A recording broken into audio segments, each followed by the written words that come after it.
Hello, everybody. Welcome back to another Achievement D video.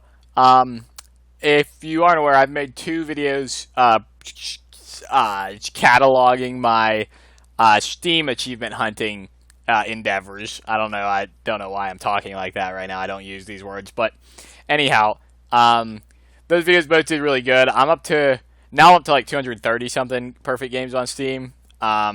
And I made a video for the first 100 and then a video for the second 100, and those are both some of my most viewed videos. So I figured, why don't I make a video of my achievement hunting on PlayStation, which is much, much less than on Steam. And this is probably going to be the only video I ever make of PlayStation. Whereas Steam, I'll probably do the next video at 250 and not wait to 300, just because it feels like it makes more sense to do 50 instead of 100 per video.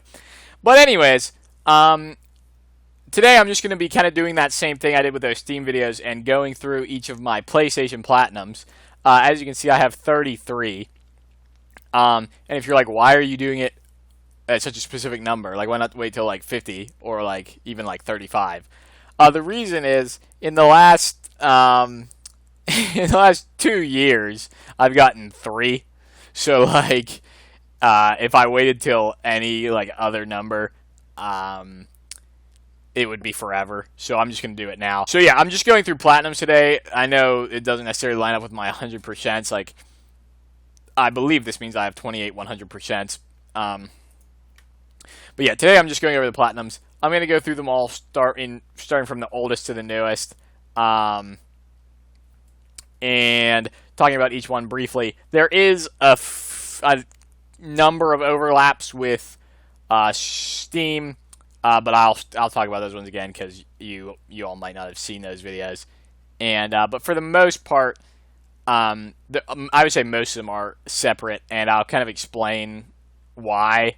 Most of the ones I did on here I didn't do on Steam, but most of it boils down to the fact that most of the ones on here that I didn't do on Steam just aren't on Steam. So anyways, as to not talk for 4 hours before I even start going through these, I'll start going through these now. This video should be shorter than the Steam one since I'm only going through 30.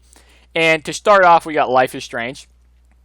I think everybody's familiar with that game. I did do it on Steam as well. It's basically a make-your-choice game, kind of like Telltale games, which incidentally the next two are also Telltale games, and the following one is another Life is Strange game. So let's just talk about all 4 of these at the same time. As you can see, I did all these in 2018, so this does go back kind of far. Telltale games are just like, you're pretty much just watching like a movie, and you're occasionally like getting to pick a choice here and there.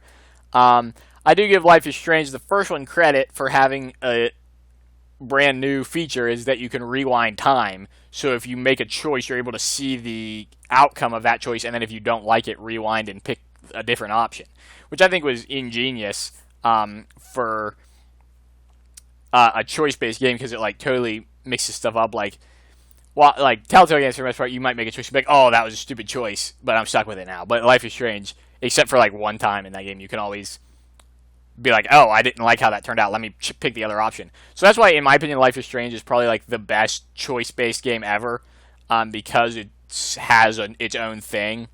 And also the time travel thing makes the puzzles a little bit more creative than in a lot of these other types of games.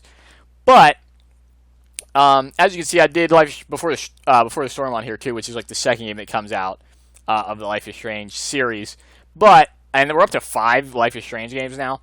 But the first one's the only one with the time travel thing. So in my opinion, Before the Storm is like all right. I think I give it some credit because it at least like has to do with the story of the first game. It's like a direct prequel to that game. So if you like the story of the first game, I know a lot of people don't like Before the Storm, but I didn't hate it or dislike it or anything. On Steam, but not on here, I also did Life is Strange 2 and True Colors. I kind of think both of those suck. Life is Strange 2 is alright, but it's like, I don't know, it's just, I think it's trying to be too much. And True Colors definitely sucks, because it's like, feels so unconsequential, the whole thing. So I have not played the new one with Max again. Can't even think of what it's called. I don't even remember what it's called.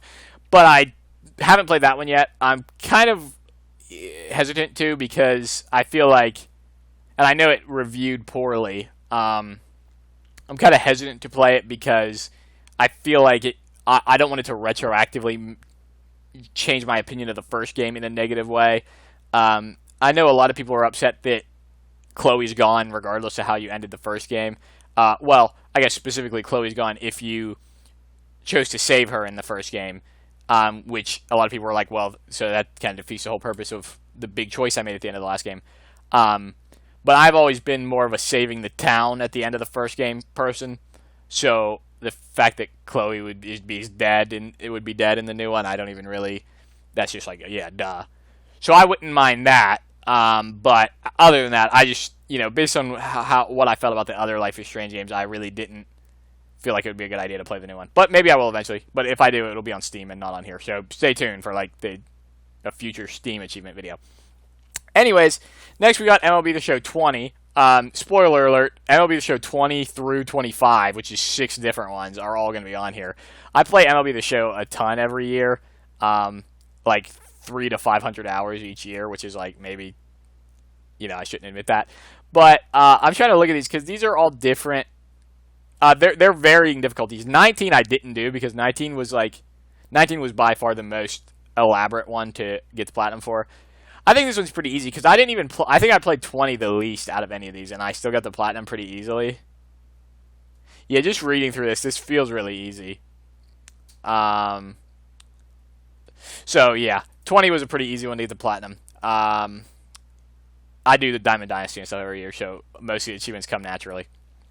Next up, we got Astro's Playroom.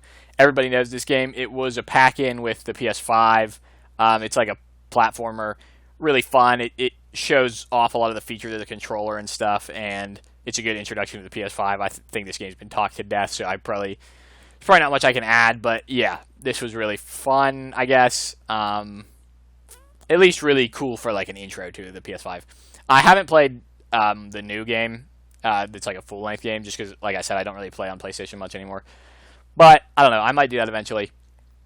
After that, we have Bugsnax. I did this one on Steam also. It's kind of crazy. I don't even know how to explain it. It's really out there, and the ending is just, like, the last half hour is really out there. There is like I don't know if it's I don't remember if it's I don't think it's a paid DLC, but there was like an update with like a new island that I didn't do on PlayStation. I did do it on Steam because you have to do it. You have to do everything on Steam to get the 100%, whereas on here you just have to do the platinum. So yeah, I did it on Steam a couple years after this, so I actually did this one first. After that, we got Spider-Man Miles Morales.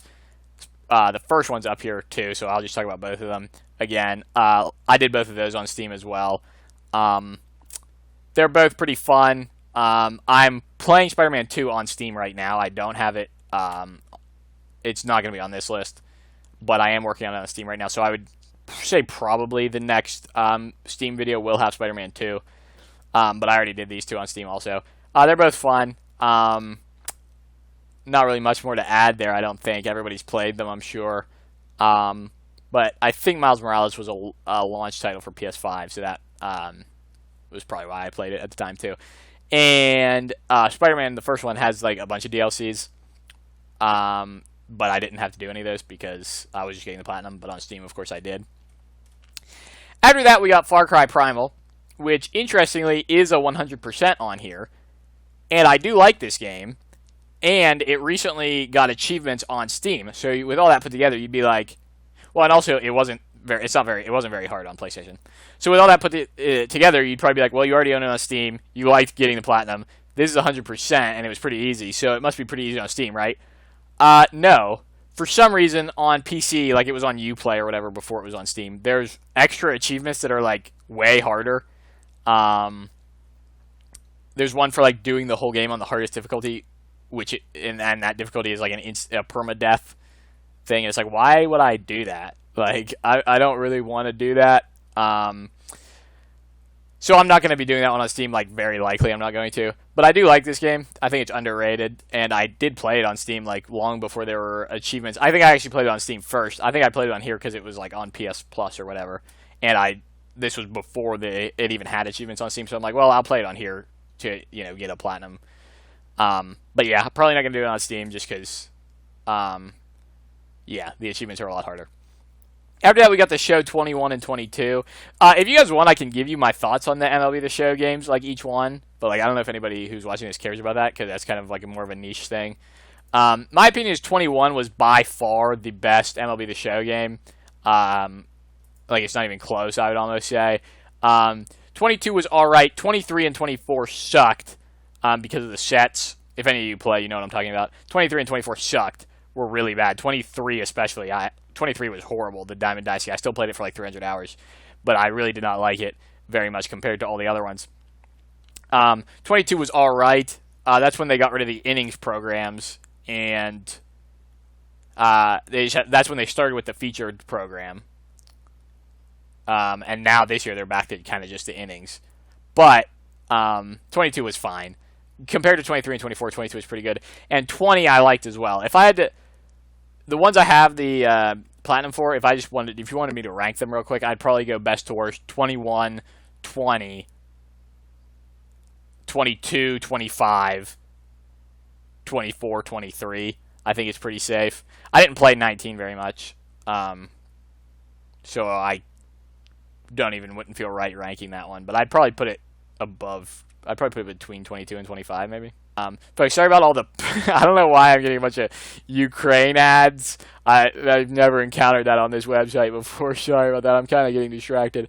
But yeah, 22 wasn't too bad either. I might edit out most of me looking through this because I don't know if anybody wants this. Most people probably do not care about MLB The Show. Anyways, after that, we got Goat Simulator. Like I said, I'll give my rationale for doing it on here and not on Steam. The reason is the platinum's pretty easy on here. I don't remember how many hours it took, but it is pretty easy. You can do it. It's like sub 10 hours for sure, I think. There's the Flappy Bird achievement that's like kind of hard. You basically just have to play Flappy Bird, but it's Flappy Goat. That one's kind of hard. And there's also one, I don't remember what it was exactly, but I feel like there was like a trampoline on the construction site, and you had to do something with that was hard, but I don't remember the specifics of that. But I kind of feel like I remember that actually being harder for me than the Flappy Bird.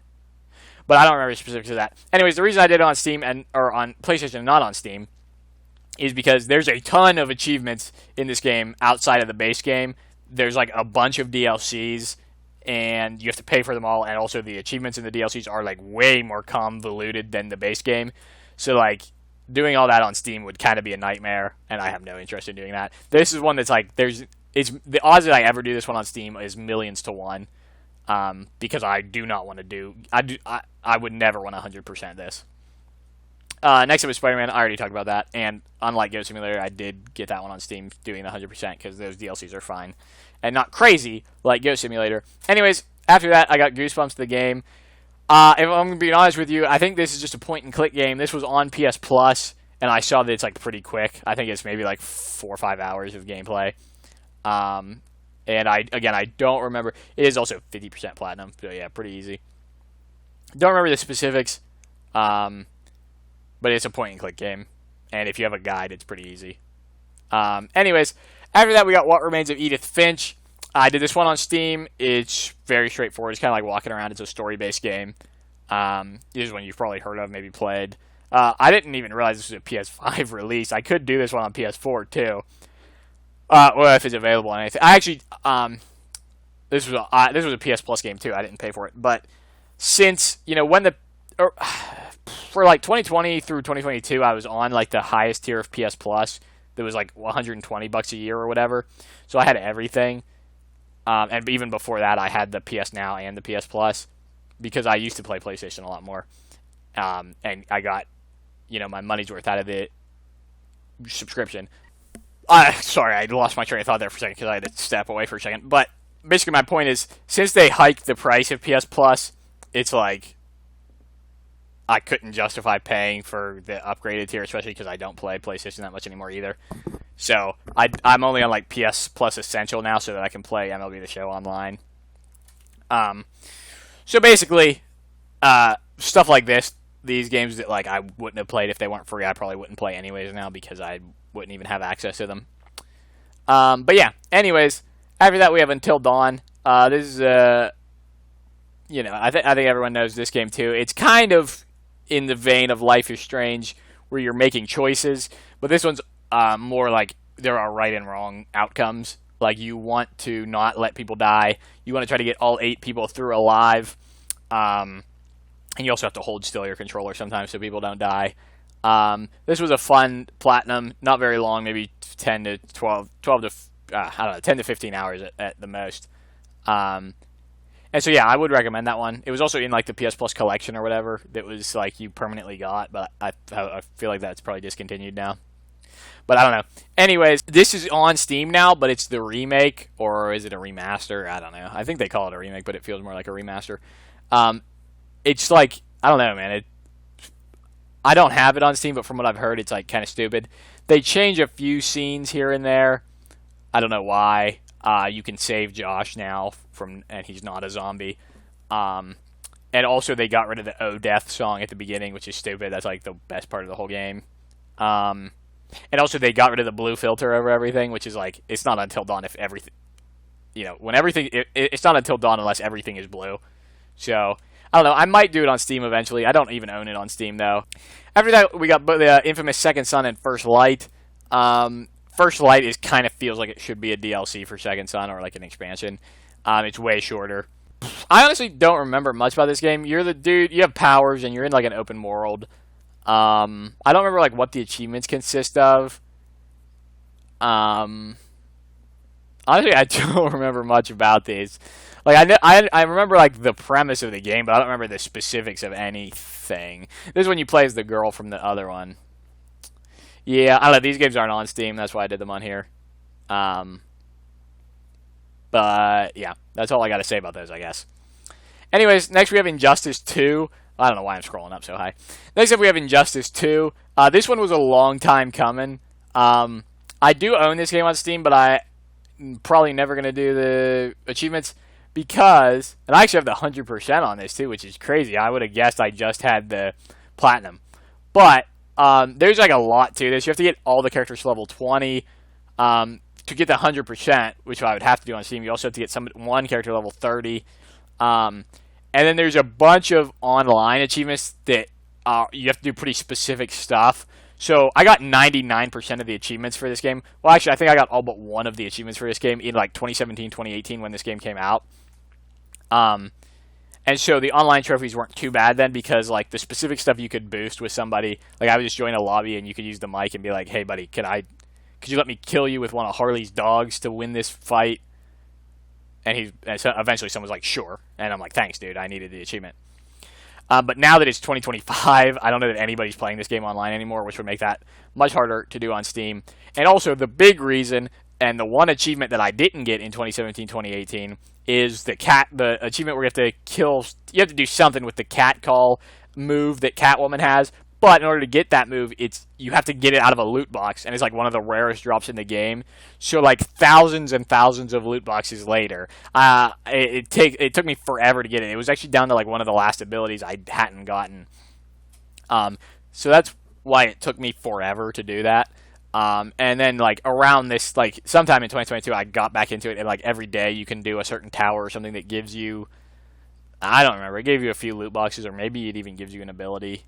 And if you do that enough, you're guaranteed to get it eventually because you can't get duplicate abilities. But it still took forever. This was like, I think, a couple hundred, or at least 100 hours playtime, I think, just because of the RNG of it. And playing it on Steam now feels like it would be a bad idea because I don't know if anybody plays online anymore. Anyways, after that, we got Far Cry 3. Everybody knows this game. It's pretty fun. Very straightforward platinum. I don't think anything's missable.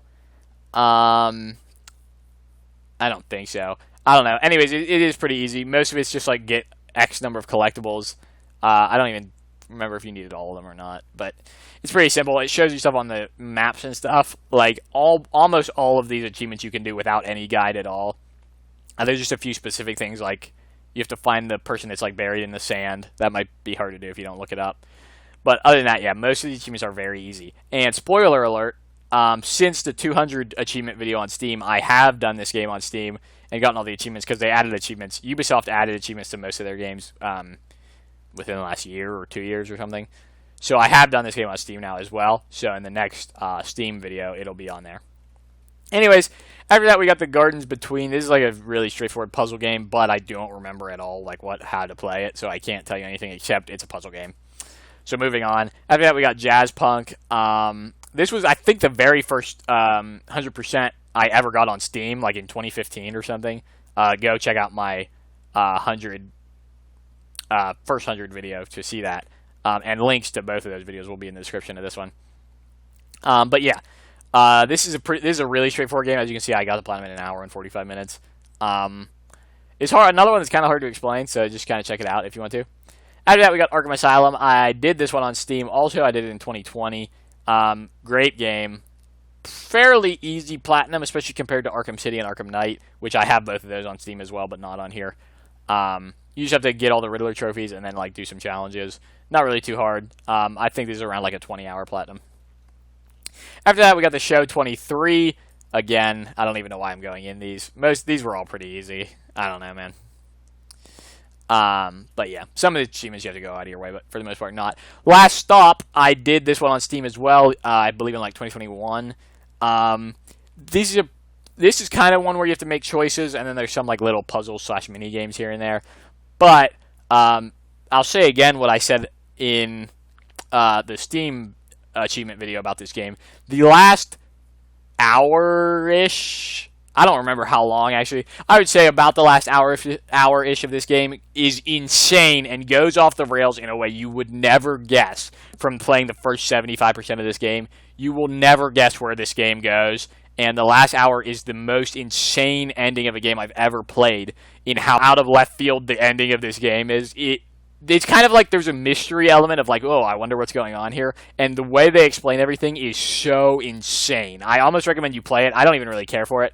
I almost recommend you play it because of how insane it is. Anyways, after that we got Undertale. Everybody knows Undertale. I don't think I have to explain that game at all. On Steam there are no achievements, but they have to have achievements on PlayStation. So there are achievements, but they're all like super easy and straightforward. You actually only have to play like 45% of this game to get all the achievements. You don't even have to finish the game. So the achievements are super easy. After that, let's just talk about these three at the same time. We got My Friend Peppa Pig, My Little Pony: A Maritime Bay Adventure, and Paw Patrol Mighty Pups. I definitely have this Peppa Pig one on Steam 100%. I don't even remember if I did these two on Steam. Maybe I did do the My Little Pony one. I don't even remember. These are all kids games, so they're super easy. These two are kind of like platformers. This one's kind of just like we're walking around. But yeah, I don't know. They're all kids games. These ones were both under an hour. This one, I don't know how long it actually took me because I clearly took a break. But yeah, all pretty easy. Anyways, after that we got Telling Lies. This is a FMV game where it's like real videos of people. This is the only FMV game on here actually, and this is one of the. I have a ton more FMV games 100%ed on Steam because they tend to be pretty easy and straightforward. I don't have this one on Steam because I did it on here. I do not remember the story of this even in the slightest or what the achievements consist of, so I could not tell you about that at all. Then, as you can see, this was September 2023. It's currently August 2025. So in the last 2 years, I've done a whopping 3, and they're yearly sports games releases. So if you didn't believe me that I don't really play on PlayStation anymore. So last two, the show games, 24 and 25. This year's, I will say something because I just finished this one, the platinum, like a couple weeks ago. I will say there's one for getting a drag base hit. And I had way more trouble with this than you would think, because I know you guys probably don't care at all. But you can hold out the bunt, and I was bunting, and I'm like, why am I not getting credit for this? But as it turns out, the game's only counting it as a drag bunt if you hold down the bunt button right as the pitch is coming. So he's kind of running. He's kind of like, I don't know how to do. If you were looking at me, you would kind of get an impression, but he kind of like has a little bit of a seizure as he's laying the bunt down, and then he's kind of running out of the box. So that's what you have to do to get that achievement. And then yeah, college football 25. I didn't play. I didn't get 26. I kind of hated this game, honestly. It kind of makes the Madden physics engine look like it was made by Sir Isaac Newton, because college football is like everybody runs at 700 miles an hour, and it's like, calm down, dude. I only played this game online. I've never been a Madden online player, just kind of MLB The Show. And I only played this game online to do. There are online achievements in this game, but they were pretty easy because I sucked online, and I still did it. So like, if I can do it, you can do it. I don't even remember what the online achievements were. I feel like I had to play 10 games because you do like an online season thing, but it doesn't matter how much you suck. Maybe. I honestly don't remember. I don't even know which one of these it would be. But yeah, I don't know. It's not too bad. You also just can't, if you do like the create your character mode, it feels like you just can't be a mobile quarterback because like you get sacked immediately every time. Like the only, I don't know. I made 2 quarterbacks in like the create career mode, and one of them was like a pocket passer, and I like won every single game by like 40 points because I would just go deep every pass, and he would break free to the end zone. And the other one I tried to make a mobile quarterback because I wanted to like scramble and stuff.